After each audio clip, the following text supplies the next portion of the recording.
everyone, welcome to the second episode of the conversation series by the Marketing Committee of SPGIMR, where we interview industry experts in the field of marketing. I, Sraza Ghosh. And I, Amulya Mahajan, will be your host for the episode. It gives us great pleasure to introduce our guest for this episode, Mr. Sudhir Pai, ex-CEO of Hamleys India. He's a veteran in the marketing and retailing industry, having worked as the Vice President of Shoppers Stop and Hindustan Unilever Limited. He is currently working as a global consultant in the business strategy and business turnaround domain. We welcome you, sir. Thank you very much, Amul and Sriza, both of you. I mean, very nice meeting you guys or connecting virtually, as I would put it. So, we see this rich experience spans so many decades. So, how have you seen the Indian consumer change over the years? Interesting question, and I would call it a mother of a question in a way.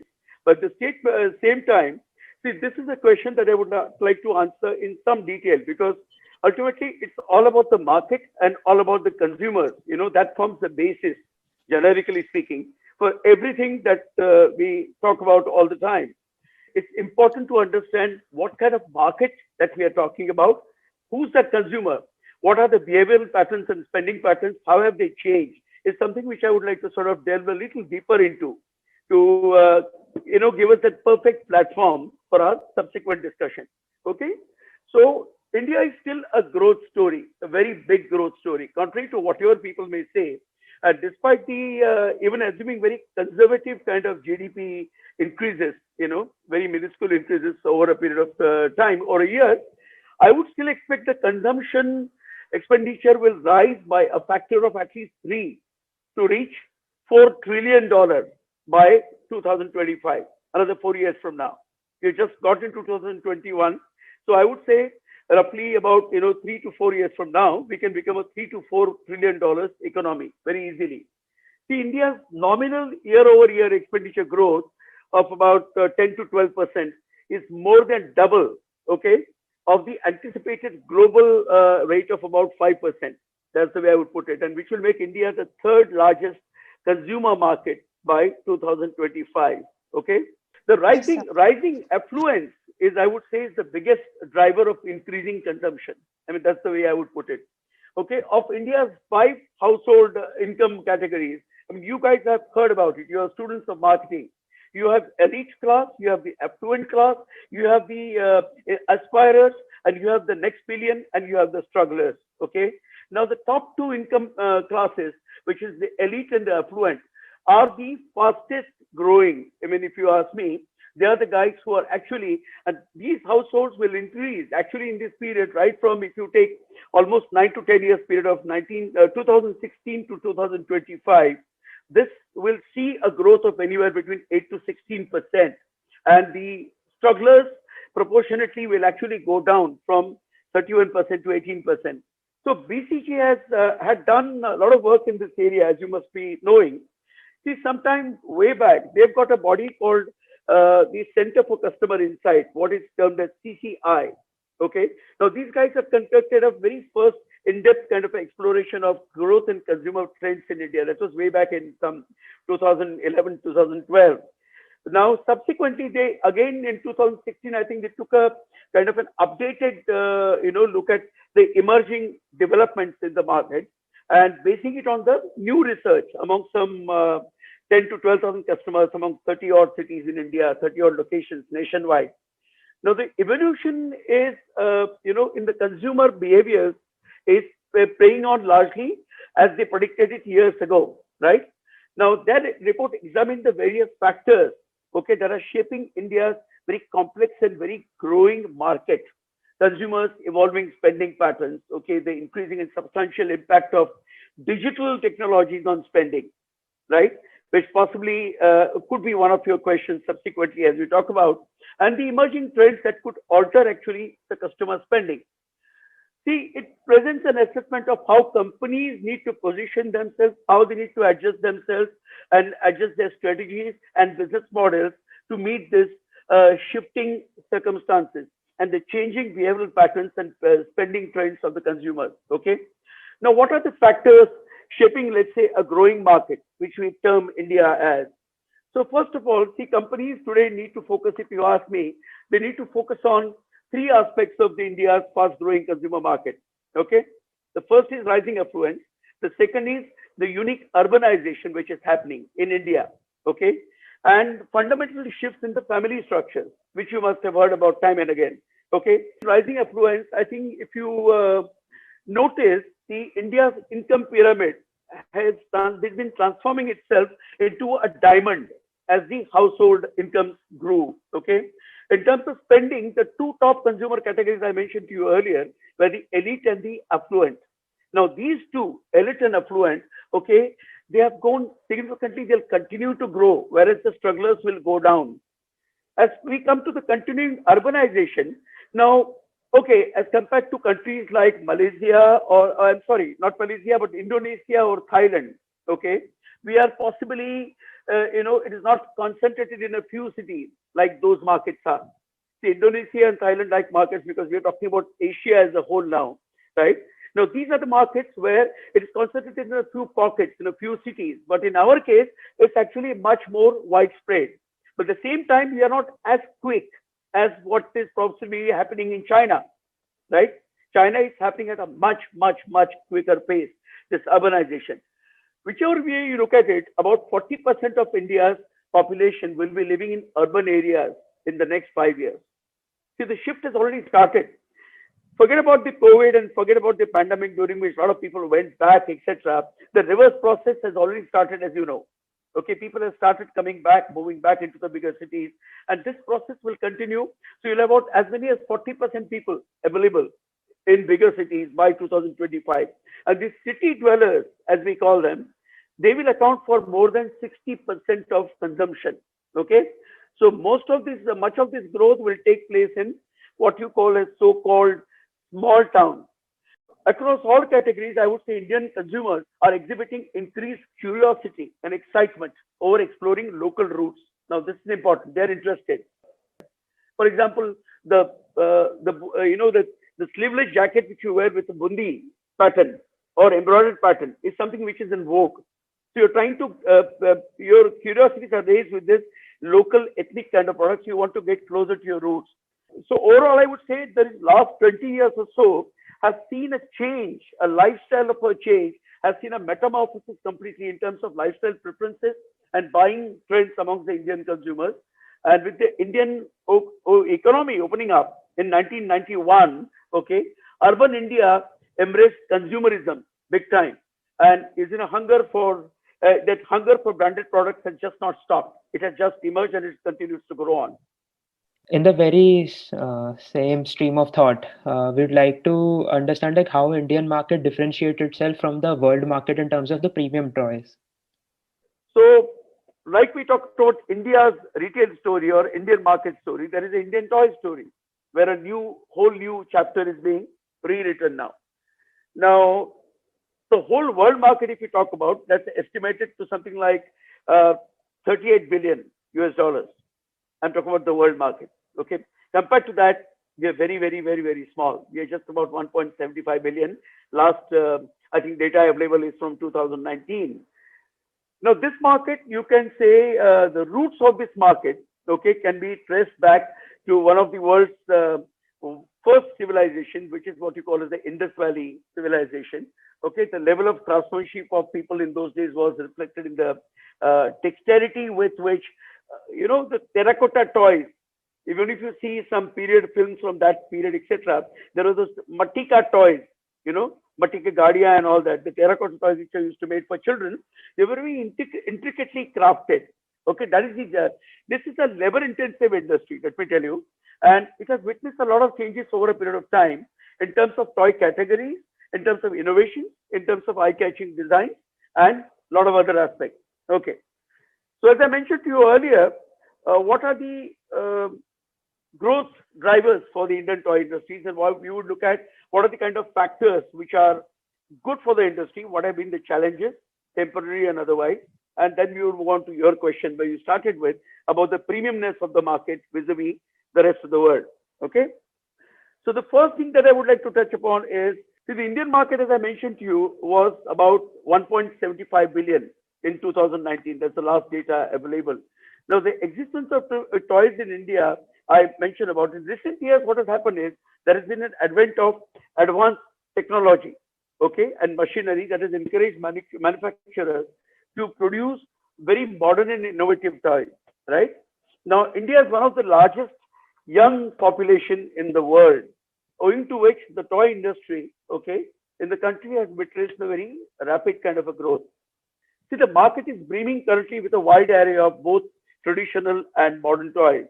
However, with evolving trends, see, there has been a shift from the conventional toys towards innovative and high-tech kind of electronic toys. For instance, even if you talk about a company like Lego, you must have heard about Lego.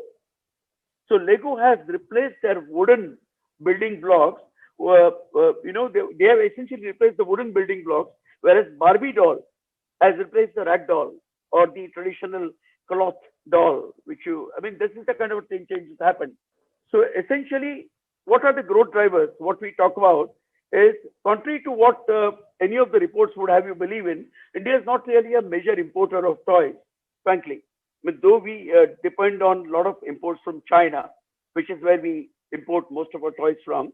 We also import from Korea and Taiwan and some other countries. However, there are quite a few factors that can work to India's advantage and help the country's toy industry establish its presence on the world map. See, on the demand side, what has happened is, I mentioned to you, India has a very rich demographic dividend. The population of children, if you look at 0 to 6 years, is in the country is about 200 million, close to that. And that of adolescents is about another 300 million. Therefore, India's domestic market, it presents a lovely opportunity, okay, to the country's indigenous toy manufacturers. See, the portfolio of toys in India comprises of 3 broad categories of products. I don't know how much you know about the toys market. The first one is that there are globally known and global best toy brands. Okay, companies like Mattel and the Hasbros and the Legos of the world and the Simbas of the world, they are here. Now they constitute about 15 to 20% of India's market size. Fine. Now these are innovative and high-priced premium toys. They include sound, light, artificial intelligence, augmented reality, okay, and other electronic and robotic features. Companies the branded toys which are made in the market. The second is the Indian-made brands, which are comprising another 15 to 20% of the market. These are simpler and cheaper, okay? Toys with very simple functionality kind of aspect. The third is the unbranded cheap imports. Now, these make up to about 60 to 70% of the Indian toy market, okay? The first category, the global best brands, was about 15 to 20%. The second was the Indian branded toys, another 15, 20%. And the last, which is the 60 to 70%, is about the unbranded, the cheaper products. Okay. Now, these toys are imported largely from China.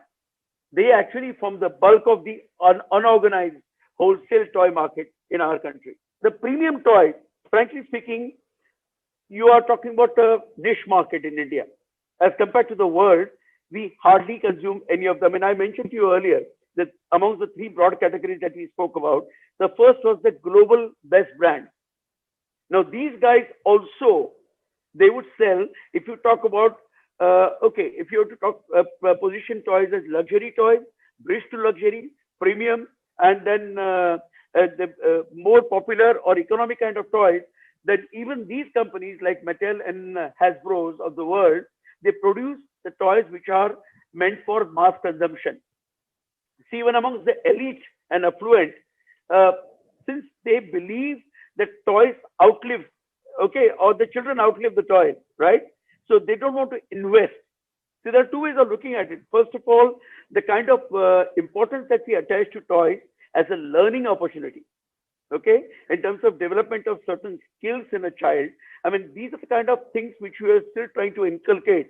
I mean, even as a head of a toy company, Hamleys, a major toy retailer, we always used to sort of try and educate people in terms of how important it is for them to look at toys not merely as some kind of a playing device, but it's a learning tool for their children to develop their motor skills, to develop their faculties, okay, and to become better individuals and to grow into some responsible young adults.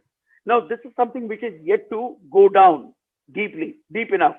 Even when it comes to soft toys, I mean, if I were to give you an example, You understand what I mean by soft toys, the cuddly toys or the plush toys, as they are also referred to as. Now, within cuddly, for example, you could have the same teddy bear, okay, which could be available from, I would quote deliberately in Indian rupees. So you could have a local teddy bear selling for as low as 150 to 200 rupees. Okay, you could have a slightly better teddy bear selling similar looks, but of course, see the people who know and people who are connoisseurs and people who can identify and differentiate between the two can actually differentiate the differences in quality of the material used, the quality of stitching, the quality of embellishments, and the quality of, let's say, eyes for that matter. Those are kind of things, right? Now that could cost about 500 rupees. Whereas you go to a toy shop like Hamleys and a teddy bear could cost you something like 1,500 rupees or 2,000 rupees or even more. And if you were to enter into Hamleys on Regent Street in the United Kingdom, where you have a brand like Steiff, for example, one of the world's premium brands, the same teddy bear could set you back by 10,000 rupees. But my point to drive home to you was about the premiumness. Now, this is something which will not happen abroad. Abroad, in a Hamleys store, you would find genuinely parents buying these kind of toys for their children. Okay, it's another story that there would be a young lady who would still like to sort of have a teddy bear for company in her bed. That's another story, and she would probably buy one of the finest one going. But this is where we differ as a market. But because we tend to rationalize everything, and this okay, the habits have been changing over a period of time, but somehow the way of looking at toys has not changed much.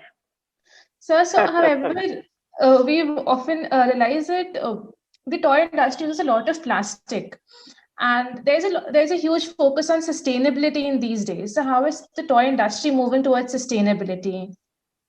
That's an interesting question. Actually, sustainability is an important point. Now, unfortunately, in India, we are still way behind here. Okay. Now, as far as the world is concerned, the subject of sustainability in the toy industry is becoming more important. Okay. World over, I'm talking about globally now, as each day passes. Those guys have become far more evolved. They are manufacturers, retailers, and buyers. They need to respond to this growing issue, as I would put it, in order to remain very relevant and competitive.